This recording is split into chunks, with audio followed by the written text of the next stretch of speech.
तो वो सब हटा देंगे का अपमान कर दिया। तो राजा परीक्षित जी को श्राप लग गया कि आज से 7वें दिन आप मर जाओगे।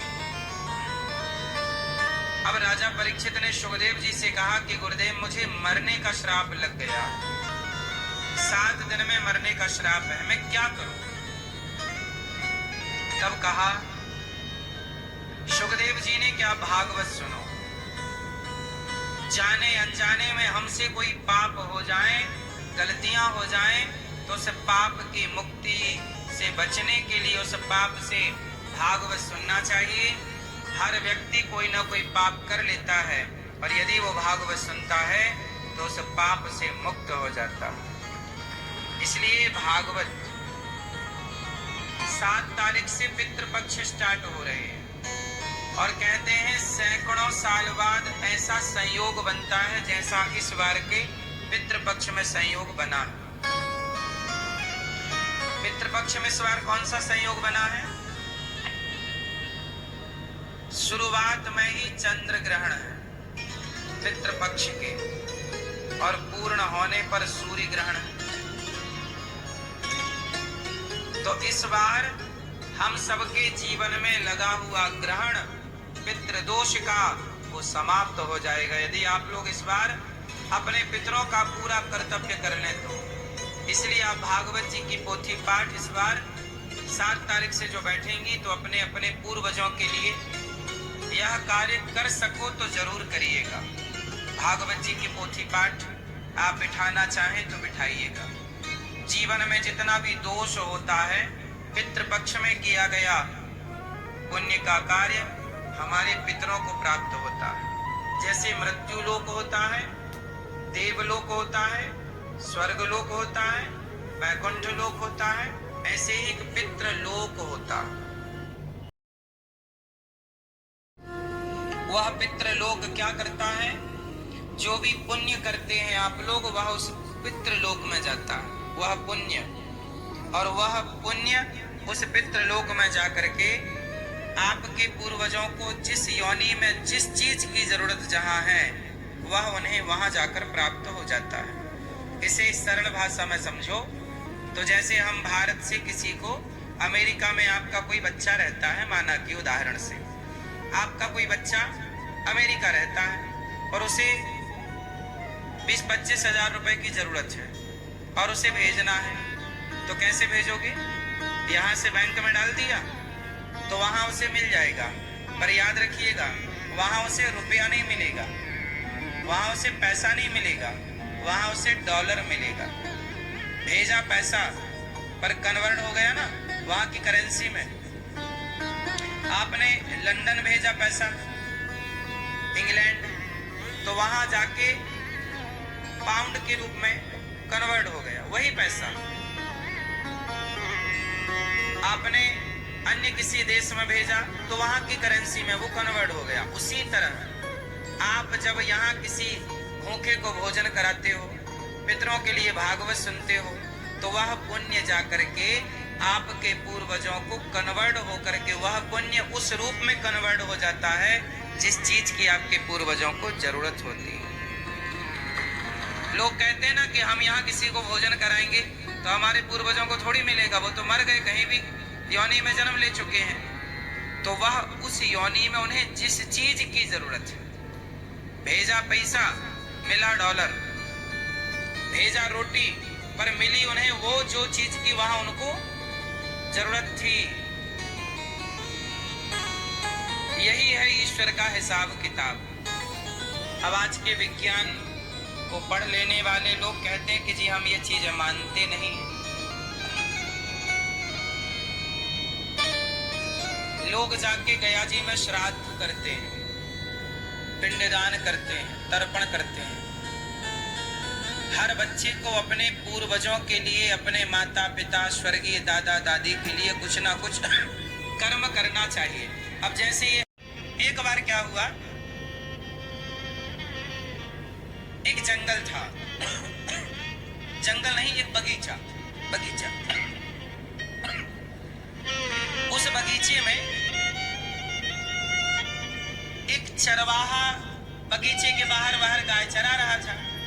तो बगीचे में ना बाड़ी थी, वो गांव में नहीं होता बबूल का कांटा, कांटों की बाड़ी लगाते हैं गांव के किसान, और कांटे यदि पुराने हो गए ना तो गैया जरा मौका मिला तो गैया घुस जाती है, बाड़ी बाड़ी तोड़ के गैया फसल में घुस जाती है, ये गाय का स्वभाव है।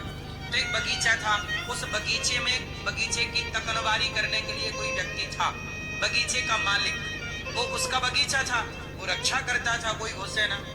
तो एक ग्वाला था, वो बाहर बाहर गैया चरा रहा था, उसकी एक गैया घुस गई, और जब गैया घुसी तो बगीचे का मालिक दौड़ा कि गैया मेरे बगीचे में आई, फसल बिगाड़ रही है। उसने एक डंडा मारा जोर का गैया को, वो बेचारी गैया के सिर पे लगा, वो सिर पे लगा तो गैया मर गई। जब गैया मरी तो उस आदमी के पास आई गौ हत्या। कौन आया? पूरा ध्यान से सुनना, यदि ये कहानी सुन ली तो आपको सब आगे का चीजें क्लियर हो जाएगी, और नहीं सुनी तो कंफ्यूजन फिर भी रहेगी। ये कहानी नहीं है, मैं आपको कुछ समझाने के लिए कहानी सुना रहा हूं। एक बगीचे का मालिक था, उसके बगीचे में किसी की गैया घुस गई, उसने जोर से मारा, गैया मर गई। और जब गैया मरी तो गौ हत्या आई, गौ हत्या का पाप आया, वो पाप बोला, गौ हत्या बोली, गौ हत्या बोली कि भैया तुमने मुझे मार दिया, अब मैं तेरे ऊपर चढ़ूंगी, गौ हत्या लगेगी ना।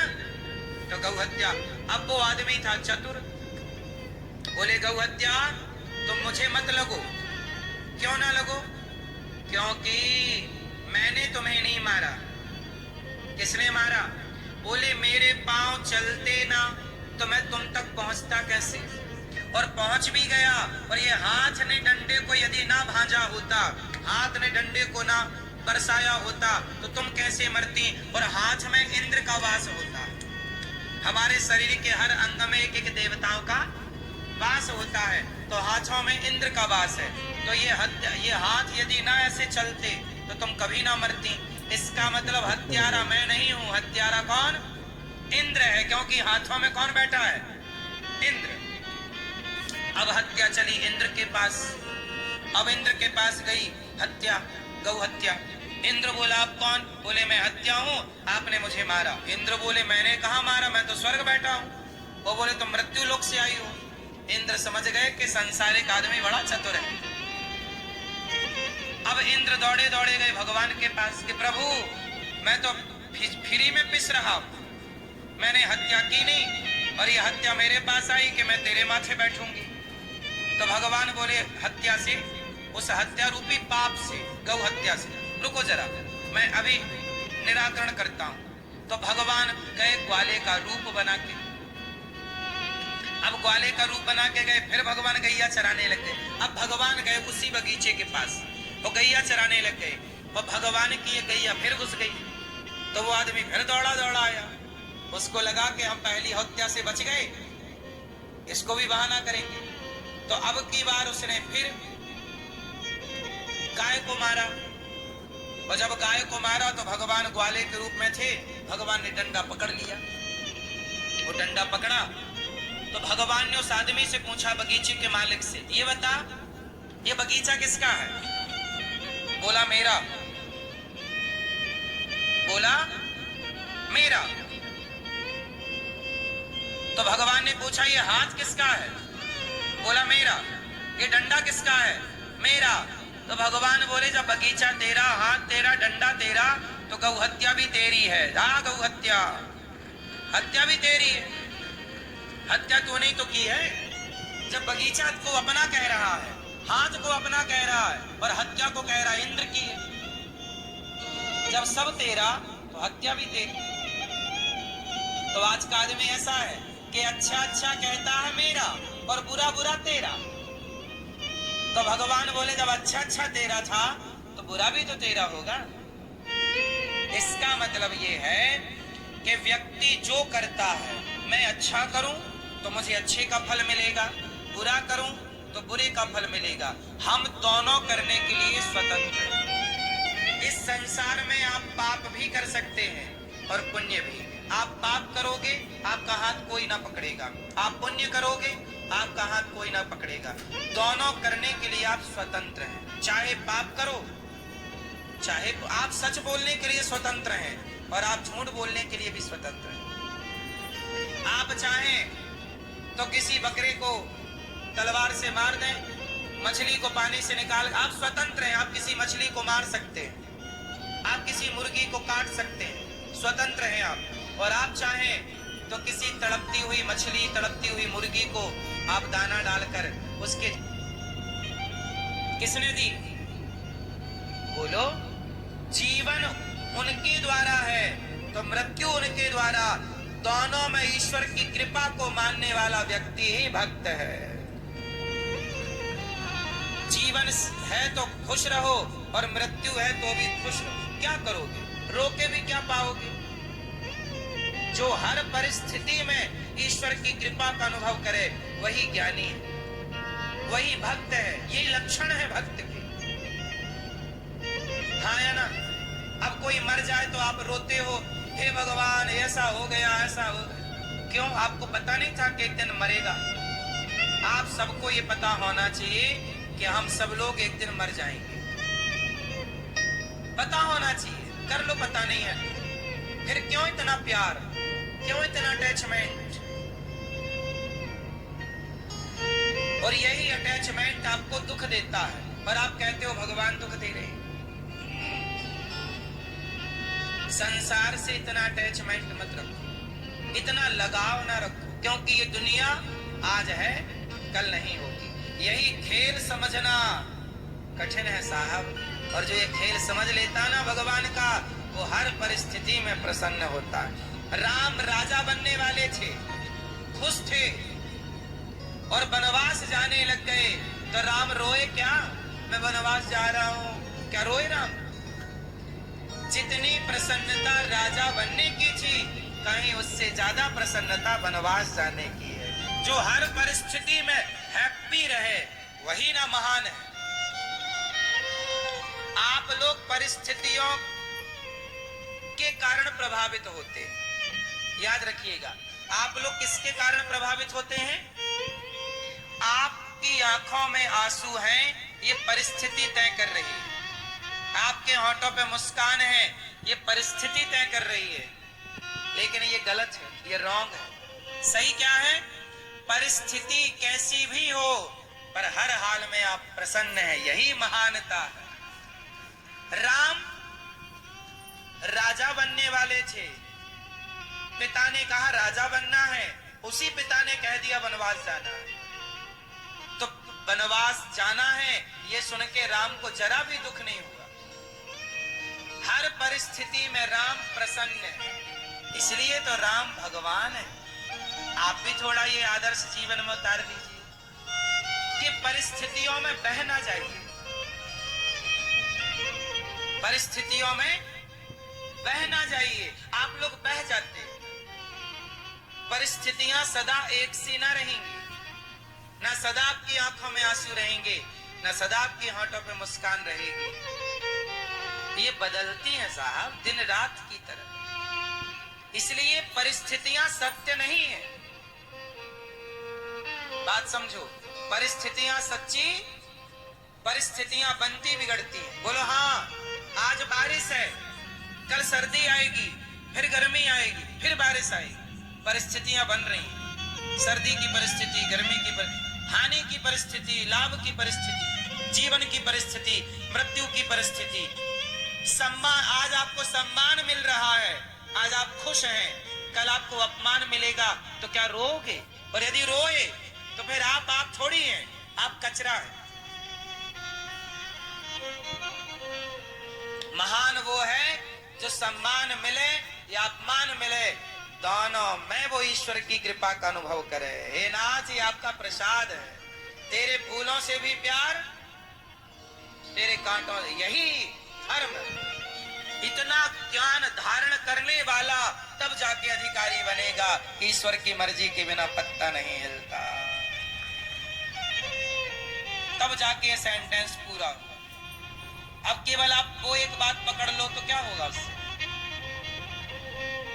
समझ में किस किस को आई? क्या समझ में आया? कि सारे ज्ञान सबके लिए, इसलिए जो ज्ञान है उस पर चलो। बुद्धि दी है विधाता ने, सही गलत का डिसीजन लो। क्या सही आपके लिए, क्या गलत आपके लिए, उसके अकॉर्डिंग काम करो। भावनाओं में ना बहो। भावनाएं परेशान करती हैं, भावनाओं में ना बह जाना। सुखदेव भगवान कितने साल मां के पेट में थे? 12। बाहर नहीं आए। क्यों नहीं आए बाहर? उन्हें वो कह रहे हैं मुझे डर लग रहा। क्यों? बोले भगवान की माया ना पकड़ ले, भगवान की माया ना पकड़ ले। तब भगवान प्रकट हो गए, बोले सुखदेव जी मेरी माया आपको प्रभावित नहीं करेगी, आप बाहर आओ। ये माया बड़ी प्रबल है जो संसार में आता है। अच्छा एक बात बताओ, बारिश में जब पानी गिरता है तो जब पानी आकाश में होता है तो पवित्र होता है। बादलों से रिलीज हुआ, बादलों से गिरा और आपके 1 फीट ऊपर तक पानी कैसा है? पवित्र है। पी लो आप उससे, इतना पवित्र है। लेकिन जैसे ही जमीन पे गिरा क्या हुआ? गंदा हो गया, कीचड़ में बदल गया, नाले में बदल गया। गंगा में बूंद पड़ी तो गंगा में बदल गया, यमुना में बूंद पड़ी तो यमुना में बदल गया, नाले में बूंद पड़ी तो नाले में। वही बारिश का पानी, एक सी बारिश हुई पर वो बूंद गंगा में पड़ी तो गंगा कहलाई, नाले में पड़ी तो नाला कहलाई, आपके छत में पड़ी तो नाले में जाकर कीचड़ बन गई। बूंद वही थी, एक ही मौसम की बारिश थी। ऐसे ही जब तक आप ऊपर हैं तो पवित्र हैं। जैसे ही जमीन पे गिरे, माँ के पेट में थे तो आप परम पवित्र थे। आप बच्चे थे, परम पवित्र थे। छोटा बच्चा बिल्कुल भगवान के तुल्य होता है, उसके अंदर कोई द्वेष नहीं होता, कोई बुराई नहीं होती। पर जैसे ही वो बड़ा होता है, पानी, शुद्ध पानी क्या बनने लग गया? कीचड़। ऐसे ही छोटा बच्चा पवित्र था, पर जैसे ही जैसे उम्र बढ़ती गई, लोभ लालच आता गया, काम क्रोध आता गया और आपके भीतर कीचड़ इतना समाया कि आप खुद कीचड़ हो गए। लोग नहीं कहते बहुत लीचड़ है, बोलो हाँ। अच्छा ये बताओ मेरी माँ, जब आप छोटी सी बच्ची थी तब आपके अंदर कोई दोस्त था? बोलो। छोटा सा लड़का तो ऐसे ही नंगे घूमता है, उसके अंदर कोई दोष है? बोलो। छोटा बच्चा तो उसे आप कपड़े मत पहनाओ, वो कभी नहीं कहेगा कि मुझे कपड़े पहनाओ।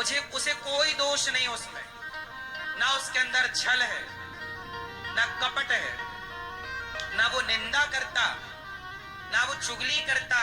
मतलब परमात्मा ने जब आपको भेजा था तो पवित्र ही भेजा था। जैसे बारिश की बूंद पवित्र ही थी, वो तो धरती पर गिरी तो गंदी हो गई। ऐसे आप भी ईश्वर ने जब भेजा तो पवित्र ही थे, पर आपको जैसी संगत मिलती गई, बूंद गंगा में गिरी तो गंगा बन गई। संगति अच्छी मिल गई तो मीरा रैदास रसखान बनते चले गए। संगति गलत मिलती गई तो रावण कुंभकर्ण कंस बनते चले गए। संगति बढ़िया मिली तो विवेकानंद बनते चले गए। संगत गलत मिलती गई तो शैतान बनते चले गए। बूंद वही थी, बूंद वही थी। धरती पर गिरी और गंगा में गिरी तो गंगा। सत्संग में आओगे तो कीमत बढ़ जाएगी, कुसंग में जाओगे तो कीमत बोलो घट जाएगी। बूंद वही। भूमि परत भा ढावर पानी, जिम जीवई माया लपटानी। सच बताओ, आप छोटे से थे ना, बड़े पवित्र थे। जितनी पवित्रता विचारों की बचपन में थी, सच बताओ इतनी पवित्रता विचारों की आज है? बोलो। जब आप छोटे से थे ना, कपड़े भी नहीं पहनते थे ना, तब आप कहीं भी सोते थे, आपके अंदर कोई वासना ही नहीं थी। किसी को देखकर आपके मन में कोई प्रभाव नहीं था। आज आप किसी को देखते हैं तो देखने से भी आपके चित्त पर प्रभाव पड़ता है। बोलो हाँ, किसी लड़की को, किसी लड़के को आज आप देखो जवानी में तो आप प्रभावित होते हैं, देखने से भी होते हैं। आप किसी के गृह प्रवेश में जाओ और उसका बड़ा सा घर देखो तो आप उसका घर देख के प्रभावित होते हैं। ऐसा मेरा कब बनेगा यार, इसका बन गया, इसने कोई बेईमानी तो नहीं की, ऐसा तो नहीं कमाया। मतलब घर उसका, आपको सम्मान से बुलाया लेकिन आपके चित्त में उसका प्रभाव पड़ा। बोलो हाँ, इसका मत, इसलिए कहता हूं यदि संसार की, अरे माता कैकई ने मंथरा का झूठ सुना तो प्रभावित हो गई, और मंथरा से ऐसी प्रभावित हुई कि राम से बैर कर लिया। माता कैकई ने जिस राम को दूध पिलाया अपना, वो राम से बैर कर लिया माता कैकई। राम तुम वनवास जाओ, तुम नहीं गए तो मैं मर जाऊं, ये कह रही है कैकई मां। ये वही कैकई मां है जो बहुत लाड़ करती थी, पर कैकई पर किसका प्रभाव पड़ा? बोलो जोर से। मंथरा। कंस पर किसका प्रभाव पड़ा? शकुनी का। और अर्जुन पर किसका प्रभाव पड़ा? भगवान कृष्ण का। देखना ये होगा कि आपको प्रभावित कर कौन रहा है। यदि कृष्ण प्रभावित कर रहे हैं तो आपकी बल्ले बल्ले है, और यदि आपको मंथरा और शकुनी प्रभावित कर रहा है तो आपका पतन होना निश्चित है। आप किससे प्रभावित हैं? यदि गलत से प्रभावित हो गए तो आप गलत हो जाओगे, और सही से प्रभावित हो गए तो, इसलिए मायने रखता है कि आप देखते किसे हैं, मायने रखता है कि आप सुनते किसे हैं। इसलिए कहता हूं आंखों से भगवान को देखो, कानों से भगवान की कथा सुनो, भगवान का वाणी से भगवान का नाम जपो, पूरा शरीर भगवान में लगा रहे। जरा भी यदि यहाँ वहां गया तो कैकई तो भगवान की माता है। राम क्या कहते हैं कैकई को? बोलो, कैकई को राम क्या कहते हैं? माता। राम भी जितना सम्मान कौशल्या माँ को देते हैं उतना ही सम्मान तो कैकई माँ को देते हैं। राम तो जगत के पालनहार की माँ है कैकई, लेकिन वो जगत के पालनहार राम की माँ की भी बुद्धि बिगड़ सकती है मंथरा जैसों की संगति से, तो आपकी बुद्धि नहीं बिगड़ सकती गलत संगति से। इसलिए अपने को बचाओ, अपने बच्चों को बचाओ। किससे बचाओ? संगति से, कुसंगति से, गलत संगति से। और अच्छी संगति हो तो दौड़ के जाओ। संगत से गुण आते हैं, संगत से गुण जाए, लोहा जड़ा जहाज में पानी में उतरा। धुंधकारी नाम का एक पापी अपने बाप को मारता है, अपने पिता को मारता है, और 5-5 वैश्याओं के संग रहता है। ये भागवत जी में कथा है। एक धुंधकारी नाम का व्यक्ति था, उनके पिता थे आत्मदेव, माता का नाम था धुंधली। आत्मदेव जी घर छोड़कर चले गए कि मेरा बेटा नहीं है। संत ने कहा कि बेटे के चक्कर में ना पड़ो। आत्मदेव जी माने नहीं, कहा मुझे बेटा चाहिए। तो बेटा जिद करके पाया, तो कैसे पा गए? धुंधकारी जैसा। इसलिए कई बार भगवान यदि आपको कुछ नहीं देते ना तो वो आपके लिए अच्छा है। जिद मत करो, क्योंकि ईश्वर को पता है कि आपके लिए क्या सही है और क्या आपको पता नहीं। भगवान को पता था कि आत्मदेव के लिए बेटा सही नहीं है, पर आत्मदेव जी ने जिद की। संत से कहा कि आप तो संत हो, मैंने इतनी भक्ति की है। अच्छा, भगवान भी बाद में भक्तों के आगे हार जाते हैं। भाई आपने इतनी भक्ति की है ना, तो आप जिद कर सकते हैं, और जिद की तो परमात्मा को झुकना पड़ता कि चल भैया इसने तो किया है, चलो दे देते। पर आत्मदेव जी बहुत बड़े भक्त थे, बहुत बड़े संत थे, सारी धर्म का आचरण करते थे। अब उनकी कामना थी कि बेटा चाहिए, मेरा बुढ़ापा आ गया, कोई बेटा नहीं। तो संत जी मिल गए। संत जी ने समझाया कि आप बेटे के चक्कर में ना पड़ो। कथम रोदसी विप्रत्वम काते चिंतावलीयसी बदत्वम सत्वरम मह्यम स्वस्य दुःखस्य कारणम। हमें बताइए कि आप रो क्यों रहे। तो ब्राह्मण बोले, आत्मदेव जी बोले, हे संत जी मुझे बेटा चाहिए। क्यों चाहिए बेटा? अरे बोले मेरा बेटा मुझे चाहिए बेटा, सबके बेटा है मेरा भी हो। तब वहां समझाया संत जी ने कि बेटे के चक्कर में ना पड़ो। राजा सगर के 60,000 बेटे थे, पर 60,000 बेटे सुख ना दे पाए। यदि सुख नहीं है तो तुम्हारे 100 बेटे होंगे तो भी सुख ना मिलेगा।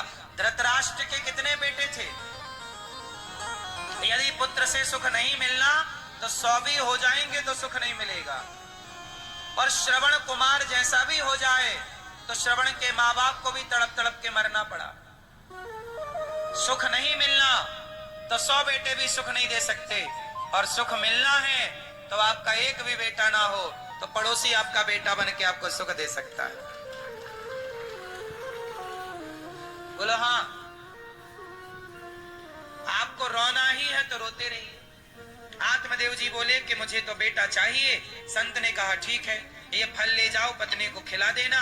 अब धुंधली ने वो फल खाया नहीं, खिला दिया गैया को, तो गाय के बच्चा हो गया, नाम रखा गौकर्ण। और धुंधली ने अपनी बहन का बेटा पैसों में खरीद लिया, वही बेटा बना धुंधकारी। जो भाग्य में नहीं है ना वो नहीं ही मिलता, आ जाए तो भी चला जाता। अब किसी के 2 बेटे हैं, अब कोई मैया बोली कि मैया महाराज जी हमारा बेटा भगवान के घर चला गया, तुम्हारे भाग्य में नहीं था पर आ गया, तो इतने दिन के लिए था वापस चला गया। ये ईश्वर का खेल है, इस गणित को समझो। रोने से समझ में नहीं आएगा, भावनाओं में ना बहिए, ईश्वर के विधान को समझने की कोशिश करिए। आपके रोने से विधान नहीं बदला जा सकता। यदि बदला जाता तो सारे लोग रोते हैं, फिर कहां बदला? आत्मदेव जी को बेटा नहीं था, फिर इनको बेटा मिल गया धुंधकारी के नाम से। अब धुंधकारी बड़ा हुआ तो बाप को मारने लगा, पैसे दो। आत्मदेव जी बोले तूने तो सारा उड़ा दिया, कहां से लाऊं? बोले नहीं नहीं तुमने गाड़ रखा है। इतना मारा अपने बाप को धुंधकारी ने, इतना मारा कि आत्मदेव जी की नानी याद आ गई। आत्मदेव जी को अब लगा नहीं नहीं वो संत जी सही कह रहे थे, हमारी बात कई बार हमारी बात आपको शायद अभी समझ में ना आए, लेकिन एक टाइम बाद मेरी बात आपको समझ में आएगी। कुछ चीजें तुरंत समझ में नहीं आती, क्योंकि वो अब देखो यहाँ बच्चे भी बैठे हैं, जवान भी बैठे हैं और बूढ़े भी बैठे हैं। कुछ बातें बूढ़ों के लिए होती हैं तो बच्चों के समझ में नहीं आती, कुछ बातें बच्चों के लिए होती हैं तो बूढ़ों को समझ में नहीं आती। तो सारी बातें, सब ज्ञान सबके लिए एक सा नहीं होता ना मेरी माँ। भाई जवान आदमी 1 गिलास दूध पीता है, पर जो कल बच्चा पैदा हुआ वो भी 1 गिलास पिएगा क्या? बोलो। वही मात्रा सबके लिए नहीं है। जो कल बच्चा पैदा हुआ है वो जरा सा दूध पिएगा, इतना सा। यदि ज्यादा पिला दोगे तो बीमार पड़ जाएगा। बोलो हाँ कि ना? ऐसे ही है। कितनी दवाई किसे देनी है? इसलिए हमारे शास्त्रों ने, हमारे गुरुजनों ने ये बताया कि कौन सा ज्ञान किसके लिए है। इसलिए कुछ ज्ञान जो हम आज कहते हैं वो शायद आपको अच्छा भी ना लगे। मेरी बात का कितने लोग बुरा मान जाते हैं, वो टीवीओ में डिबेट चालू हो जाती है। क्यों हो जाती है? क्योंकि वो ज्ञान आपके आज समझ में ना आएगा, लेकिन एक टाइम बाद आपको समझ में आएगा कि वो बातें सारी सही, पर अभी समझ में नहीं आ रही। कोई बात नहीं, क्योंकि अभी आपका टाइम नहीं है वो समझने का। अभी आप मौज मस्ती में लगे हैं, पर जब ये मौज मस्ती के टाइम पूरे हो जाएंगे तब आपको आएगा नहीं यार वो बातें तो सही थी। क्योंकि वो बात समझने की अभी आपकी एज नहीं है, आपकी उम्र नहीं है। बोलो हाँ, आपका इतना नॉलेज नहीं है। इसलिए सही है कि गलत है? सारी बातें सबके लिए नहीं होती, समझ समझ का फेर होता। तो सुनो, आत्मदेव जी को बेटे ने मारा। ए बुढ़ा पैसे निकाल। आत्मदेव जी रोने लग गए। मेरा बेटा मुझे ऐसी बातें कर रहा, जिस बेटे के लिए मैं रोता रहा, हे भगवान एक बेटा दे दे, हे भगवान एक बेटा दे दे, आज वो बेटा मेरी दाढ़ी पकड़ के मार रहा, मेरे बाल पकड़ के मार रहा। वो बाप रोने लगा। हे विधाता, तब संत ने कहा, समझाया था ना कि बेटे के लफड़े में ना पड़ो, तब तो नहीं समझ रहे थे, और अब लातें पड़ी। कुछ लोग ना बातों से नहीं मानते, लातों से ही मानते। बोलो हाँ, विभीषण जी बातों से माने कि लातों से? बोलो। हनुमान जी समझाए विभीषण जी चलो राम के पास। नहीं अभी नहीं, अभी नहीं, अभी हमारा रावण अच्छा है, अच्छा है, खाना पीना देता है। एक दिन रावण ने एक लात मारी। बोलो हाँ, विभीषण को मारा कि नहीं? एक लात मारा। तब विभीषण भाग, अब मैं जा रहा हूं राम के पास। पहले ही चले जाते तो लात काहे को पड़ती? तो कुछ लोग लात खा के जाते हैं, तो कुछ लोग बातों से ही चले जाते हैं। तो मेरी बात से प्रभु की शरण में आ जाओ। एक तो ये उपाय ऑप्शन आप लोगों के पास कि बातों से आप प्रभु की शरण में आओ, वरना फिर लातों से आ ही जाओगे। एक टाइम बाद फिर बातों से नहीं, जब मानता तो फिर बच्चे लोग लतियाने लग जाते हैं, सब नहीं कुछ। बोलो हाँ, उपेक्षा होने लग जाती है ना। एक टाइम आज आपका सम्मान आपके घर में है, लेकिन एक टाइम बाद आपका ये सम्मान नहीं रहेगा। आप बूढ़े हो चुके होंगे ना, आपका एक सेपरेट कमरा हो चुका होगा, एक खटिया हो चुकी होगी, चलो वहीं पड़े रहो और ज्यादा खुर्र खुर्र मत करो, चुप रहा करो ज्यादा। हाँ, एक टाइम बाद आपकी चलती थी, पर एक टाइम बाद आपको चुप रहना पड़ता। ये सही है कि गलत है?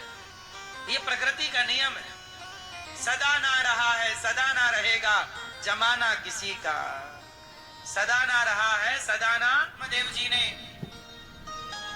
कहा, बेटा तुमने लात मारा, पिता को अपमानित किया। देखिए, अच्छा एक बात बताओ, भगवान यदि कोई चीज नहीं देते तो वो अच्छा है कि बुरा है? यदि आपको, जैसे आप कह रहे हो